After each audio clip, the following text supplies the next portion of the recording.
listening to The Cell on WGRN 94.1, brought to you by the Faith Thomas Foundation. I'd like to welcome our listeners back. And as you can, this is Felice, believe it or not, but I'm kind of under the weather. And so Ernie is here with me today. As you know, he's always been one of the producers and hosts.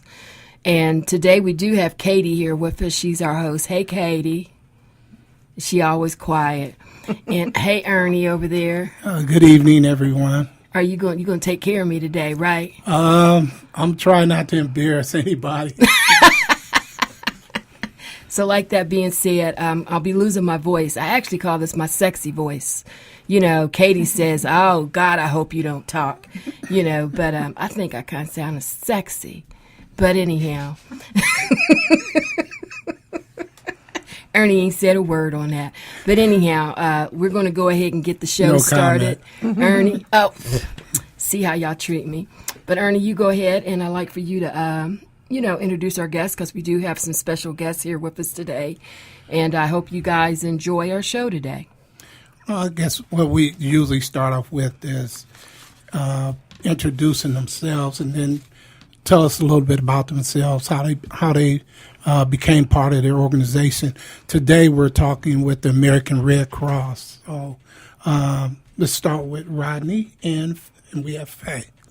Okay, well, my name's Rodney Wilson. I'm the communications manager for American Red Cross Blood Services. And I've been with the Red Cross going on 16 years now. Wow. I know it's been a while. He doesn't look old enough to be with the Red Cross for 16 years. Matter of fact, we're going to ask for his ID when we get down here. Time goes fast, it sure does. But I've been with the Red Cross for a long time, and because I love the work that we do, the Red Cross is about supporting people in need in times of emergency situations, and it feels good to do that work. And I work specifically in blood services, helping to promote the need for blood donors so that we can support patients at 40 hospitals around Central Ohio. Okay. And I'm Faye Thompson. I've been a volunteer with the Red Cross for a little over 22 years. I started out as an instructor doing CPR and first aid and babysitting and pet first aid. We have a wide variety of classes that we teach. And I also participated in disaster services, so responding primarily to home fires, natural disasters, but right here in Central Ohio is usually home fires. And then I got involved in our first aid services team. If you've ever been to a sporting event around town or another major event like the festivals downtown in the summer, and you need some first aid and you go to a first aid booth, odds are it's the Red Cross volunteers who are there providing those services. And now I'm serving as I still do FAST, First Aid Services team, but I'm also serving as a public affairs volunteer with our communications and marketing team. Are you one of the ones when we have a disaster somewhere in the United States, are you one of the ones we see at the airport, getting ready to get on a plane to run towards it? That's not me, but we certainly have many people here in Central Ohio who are part of those teams. And I like that you call that out. They're the people running toward the problem. Mm-hmm. They're running toward the situation where they can alleviate human suffering, which is what we do at the Red Cross. What is some of I know myself, just listen to what Rodney does. I completely forget about that you guys have that other service. Is that one of the big misconceptions about the Red Cross, that people just think all you guys do is just run towards disasters and not, like blood drives and that kind of stuff? I feel that people do. I think they know blood services pretty well, or they at least know the Red Cross is affiliated with blood collection, and then they know us for disaster services as well. They see that on television a lot, and they hear about blood drives at work. But I think people are always amazed to learn about the breadth of services that we provide, and it's not just for those two outlets. Yeah, that's the yeoman's work that you guys are doing. Rodney, so let's get into a little bit of what your responsibilities are, if you would speak on that. Sure. Well, what is your typical day like? Oh, I don't know that I have a typical day. But, we at the Red Cross, we provide blood to about 2,500 hospitals across the country. In Central Ohio, it's 40 hospitals. And if you look at just our local need in supporting 40 hospitals with donated blood, we have an average daily need of 550 people to give blood every single day just here in Central Ohio. 550 people every single day just for Central Ohio. So most of us know someone who is alive because of a blood transfusion. It could be you had a grandparent that had open heart surgery. My own father had open heart surgery and received blood products. I had a brother who was in a car accident and critically injured and received blood products. So I know several people. Most of us know someone who's received blood for some reason or another. Maybe it was cancer treatment. But we don't think about the fact that every single day people are receiving blood transfusions.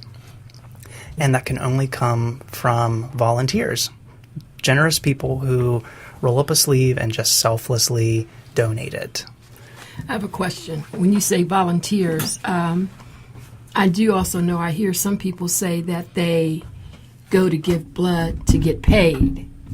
So is that another way that, what made the American Red Cross go that avenue Right. that way Yeah, so- versus the Sure, just yeah, straight yeah. out volunteers? So there are some places that will pay for a plasma donation, and that's different than what the Red Cross does. So the Red Cross provides volunteer blood donations for direct transfusion to patients. What a plasma center does, and they're able to pay you, and they're able to pay you because they're not providing that product to a hospital for a direct transfusion to a patient. They are actually selling it to a manufacturing company. Wow. That I didn't know that. I didn't either. and then the manufacturing company makes that into lots of different kinds of medications. So we need those medications. That's a good service to have. But those medications might be developed into vaccinations or pills that can be taken for different types of illnesses, but they're not direct transfusion products. Okay, so that doesn't mean that it is necessarily where they go get the plasma. Is that American Red Cross? Are It they is not. independent? That's See, an that's independent a misconception center. Right, too. right. That's an because I've independent always center. thought that people, when they go say, "Hey, I'm going to go pay to get blood," pay to give blood or get money.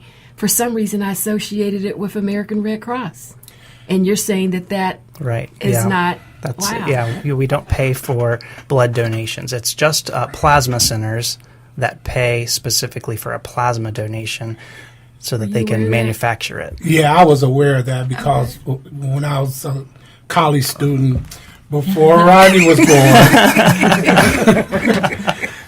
I used to stay right at 7th and High Street, and they used to have a plasma center right across the corner. So I was aware of that aspect, but I didn't know about the other aspects that you spoke on once they collect it and what they do with it. Right. That part of it I did not know about. Right. Well, and when you donate plasma and that's manufactured into other medications, that doesn't really have a shelf life. But blood that is donated to be directly transfused to a patient has a pretty short shelf life. It can only live for about 40 days. Platelets can only live for 5 days. So it's a big challenge to make sure we're bringing enough people in to donate blood on a daily basis so that the blood can be processed and sent right to a hospital for transfusion. Typically, from the time you donate blood until the time it's transfused to a patient is just 5 days. So if you give blood on Monday, by Friday, that's most likely already going into a Yes. patient's arm. So you're not trying to hold it for 40 days. Right, You're trying yeah. to hold it for that 5 days. And Right. Did you say how many locations you guys have where you collect blood donations? Is that just in Ohio? No, I'm just saying Columbus. Yeah, that's what I'm Just asking Columbus. basically. Yeah. too. Yeah. Well, That number in you Central gave us. Ohio, we have we host probably about 20 blood drives a day, and those would be like blood mobiles. You might see a blood mobile bus or a blood drive set up inside of a school or a church. So we have about 20 of those a day. that we send out into the community at different locations. But then we also have 7 blood donation centers where you can come to the Red Cross and donate. I have another question. When you collect blood, why do you separate the blood, or you call it filter or something? Yeah, we separate it into 3 parts: platelets, plasma, and red blood cells. Not to get too technical, but basically those different blood components can be given to different patients that might have different kinds of medical issues. A burn victim, for example, might need large amounts of plasma. So, being able to separate the components allows us to give a patient more of what they need and less of what they don't need. A trauma patient might need more red blood cells. Cancer patients need platelets. So we can give the patient exactly what they need. Well, that leads to the question of sickle cell. Which Yeah. one do they need most of? Yeah, sickle cell is a challenge for us. So because if you're not that familiar with sickle cell, it's obviously a disease in the blood that causes your red blood cells to be misshapen. As you grow and your body produces those misshaped red blood cells, it's actually painful as that blood flows through your body. If you think a red blood cell is supposed to be a perfect circle, and then as it moves through your veins, it moves very smoothly and it causes no pain. But an actual sickle shape gets stuck in your veins and it causes pain. And for many people with sickle cell, unfortunately, it can cause them death. Blood transfusions are a therapy that we can provide to individuals with this disease. And we have actually hundreds of individuals in Central Ohio who have to receive regular blood transfusions in order to live. Like one child with sickle cell disease could need up to 200 blood transfusions in 1 year of their life. It could be every 2 That's weeks. incredible. Every 2 weeks, they may need a full body transfusion, which means they would go into the hospital and basically have to have all of their blood that has the sickle cell shaped red blood cells in them removed and new blood put into them. And depending on the severity of their case of sickle cell, again, it could be every 2 weeks that they need these transfusions, or it could be once every couple of months. How many bags of blood is a full transfusion? One transfusion is a pint. So, a child could have 6 to 8 pints of blood in their body. So it could take every 2 weeks, maybe 6 to 8 blood donations, 6 to 8 different donors to support one child with sickle cell disease. So it's a huge, huge need that we have, particularly children with this disease who need regular blood transfusions. And the majority of people with sickle cell disease are of African American descent. And very few people in the African American community donate blood. So Yeah, I've heard that before. I don't know why that is. and what we find with sickle cell disease, the more often somebody needs a transfusion, the better it is if they're closely matched with someone of the same ethnic background. Their body is going to receive blood from somebody of a similar ethnic background much more safely. So we have a high number of children, African American children with sickle cell disease needing blood, but very few African American adults who are healthy who are donating. So we really push for more blood donations, not only from the African American community, but for people of all ethnicities. We have fewer Hispanics giving, Asians. We need more people of all ethnicities to donate blood, because when somebody's in the hospital needing a transfusion, it could be somebody who's Hispanic or Asian, and their best match might come from somebody of a similar ethnic background. Oh boy, it's getting interesting. But at this time, we have to take a identification break. You're listening to The Cell, Faith Thomas Foundation, WGRN, 94.1 FM, and worldwide, WGRN.org.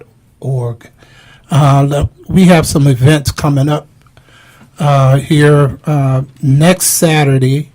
we have our fundraiser, one of our fundraisers, which is a bowling tournament. It's going to be at the Columbus Palace. I believe the pre-registration closed, but you can still call and register on site also. Is that correct? I'm going to please? interject here.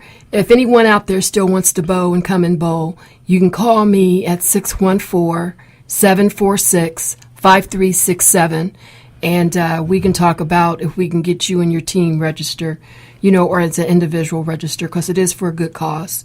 So I hope I see you guys out there. And then 2 weeks from the week after that, on the 20th, we have one of our 2 wellness and safety fairs. This one is going to be in conjunction with Woodward Park. Last year when we had it, it was the first time we did it, and it was attended very well. We had the fire department had their smoke truck out there, and they actually had Earth Day that was in not conjunction with our health, but our wellness. Present. But they were present. And then on July 13th, we'll have another wellness and safety fair at the Lowe's on Broad Street on July 13th. And we also will be having an American Red Cross blood drive at the Yes. Lowe's parking at that event. It'll be the Faith Thomas Foundation Hope and Blood Drive with Lowe's. Yeah. And then in September the 6th, we have our annual Red Diamond Gala.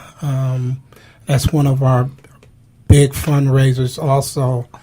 And it's going to be at the Confluence Boathouse, familiar down by the Oland Hangy. Yeah. And that fundraiser at the American Red Cross is for OSU and Nationwide Children's Hospital, both of their sickle cell programs. We try to address the needs of those individuals and their families that have issues that the actual hospital cannot necessarily take care of. So hopefully you guys will come, have a good time, and once again, support our cause. I think it's going to be a lot of fun.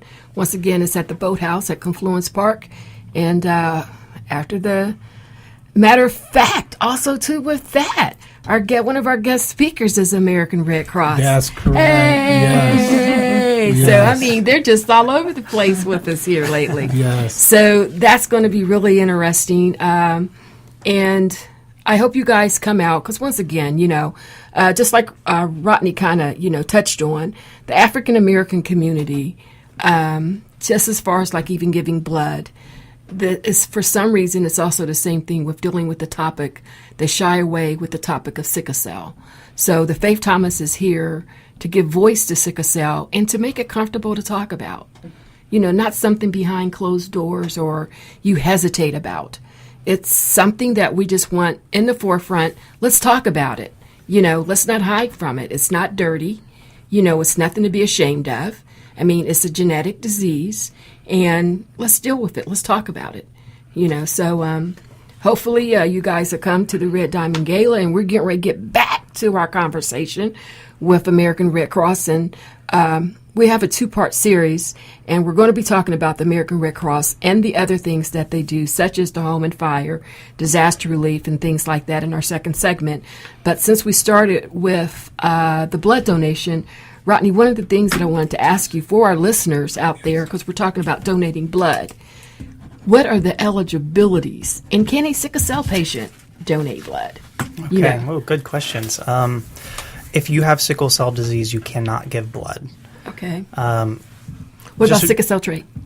Yes, if you have the trait, you can donate blood, yes. Okay. But if you have sickle cell, then your red blood cells are usually misshapen, so we wouldn't be able to transfuse them to another patient safely. But the general requirements for giving blood is you have to be at least 16 years old, minimum of 110 pounds, and we say be in general good health. Make sure you're feeling well, you don't have a temperature that day. So those are the general requirements. Why is 110 pounds all that, Well, usually, if you're smaller, then the pint of blood that we take out is a higher volume of your body. Oh, okay. So once it's about making sure that we're not taking out more than the percentage of the volume that you need.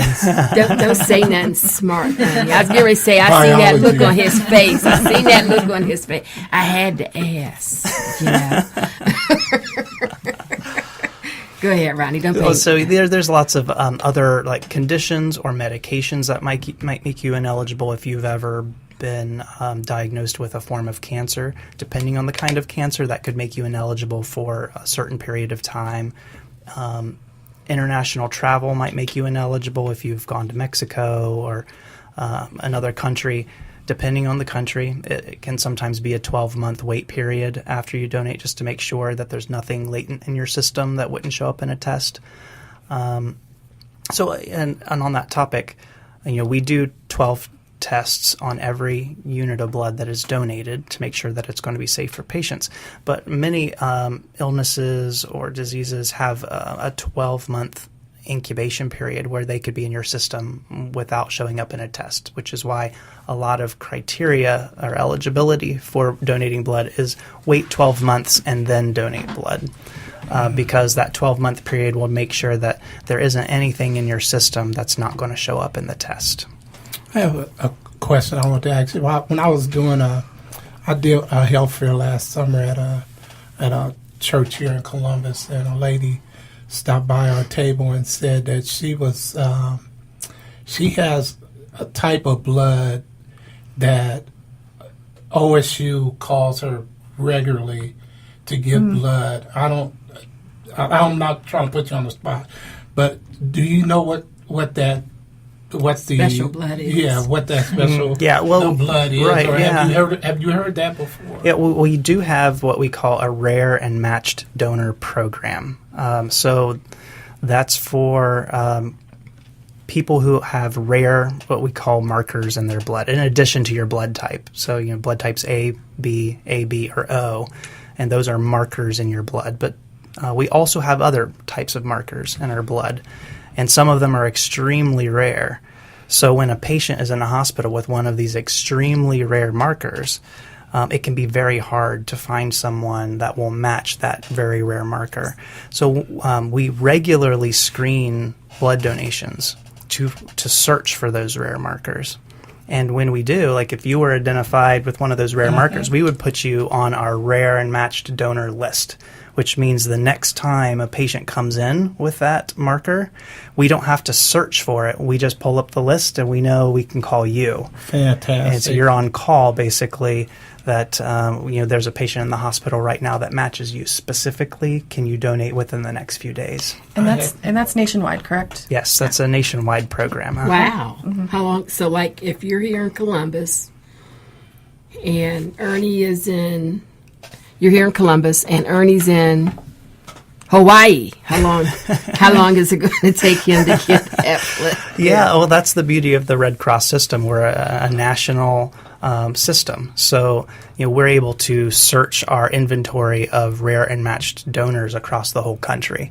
It's possible that you might match a patient right here in Columbus, but it's also possible you might have a rare marker that matches someone in Hawaii or somebody in Florida or California. And then you get to go to Yeah. Hawaii. Did I get to go Hawaii? Get to go to Hawaii. I don't think Well, they're that- going to be flying you to Hawaii. I think they just fly the blood out there. Right? Right. Well, I would be their first volunteer to fly to Hawaii for them.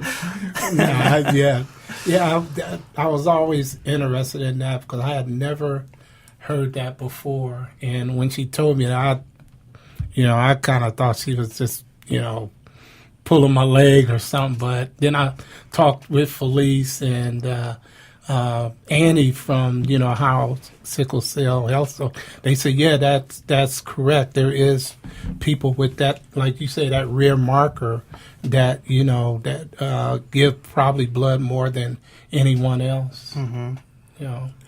It's particularly an issue with people with sickle cell disease. So, like a child receiving regular transfusions for sickle cell, each time they receive a transfusion, their body actually produces a rejection of that blood. It kind of recognizes, hey, that's not my blood, and it puts out additional antigens to fight that blood. So the more blood they receive, the more rejection that their body is producing, and it gets harder and harder to find blood that they won't reject. So after years of transfusions, again, it's getting harder and harder to find blood that they're not going to reject. So part of the Rare and Match Donor Program is identifying all the markers that maybe a particular patient with sickle cell disease will need, and then finding where in the country is somebody with those specific set of markers. Yeah. Ronnie, what blood type right now seems to be the most need for before we go? I want to make sure that we ask you that question. Yeah, well, there's 8 blood types, and the type that is generally needed most is type O, and O negative in particular. O negative is the universal type. So if you think about the blood types, O is a circle, the letter is a circle. So you can think of an O like the perfect red blood cell. We want a perfect red blood cell to be a circle, and type O is a circle. It flows through the body very smoothly, and there's no markers on its surface. It's compatible with everybody. That's what I was getting ready to ask you, was that, so if I'm an A, you can get the O negative. Right. It Could goes they to get everybody. the O positive? O positive can go to most people. It can go to about 80% of the population. Okay. But if you're positive, you can only go to positives. If you're negative, you can go to positives and negatives. Oh, that's biology. That is biology. that is biology. Rodney is a walking encyclopedia. Yeah, isn't he? Yes, he is on things dealing with the blood, which we, glad we had you on. This is just our first part. We're going to do another part here. So, this is the Cell Faith Thomas Foundation, and don't go away. We're going to have another one next week. Okay. Before we leave, though, Rodney, can you please tell us, our listeners, where they can find more information on American Red Cross, on the like to donate blood, to give blood, and to do a blood drive? Yeah. Well, there's lots of information on our website, redcrossblood.org. And on the website, you can search for blood drives that are available to you to donate. You can type in your zip code and a date range, and it'll pop up all the options for you. In addition to giving blood, you could also host a blood drive. Maybe if your church doesn't host a blood drive, maybe you could be the one to volunteer to help coordinate it and work with the Red Cross to bring us there to set up the blood drive and get lots of people at your church to donate. And then another thing that I wanted to mention is that we have an app, Red Cross Blood Donor app. So once you donate, you can download the app to your phone and connect it to your donor profile. And then through the app, it will tell you where your blood goes. So after you donate, you can watch through the app, and it will give you alerts when your blood is being tested in our facility. It'll give you an alert when your blood has been shipped out to a hospital, and then it'll actually tell you the hospital that your blood goes to. That's pretty cool, because you feel like you're part of the whole Right. process. Yes. Right. It's Yes. like you're really getting ready. What you just did, you're really getting ready to, wrap it, get in that little circle here. So with that, Ernie, Rodney, I want to thank you for, being with us, and I'm glad you're going to be here for our second segment. And Faye, I want to thank you for also being here. But we're going to talk on our second segment. We're going to deal more with Faye's, the disaster relief. So, and Ernie, of course, I thank you for speaking for me, because I would not have been able to handle the whole thing. Well, it's for a good cause. This is the Cell Faith Thomas Foundation. Peace out. Peace out. Well, that's the end of today's show. I want to thank you for listening to The Cell on WGRN 94.1. You can find us on Facebook or at faiththomasfoundation.org for more information on our upcoming events. Join us every Wednesday night at 7:30 p.m. here on WGRN.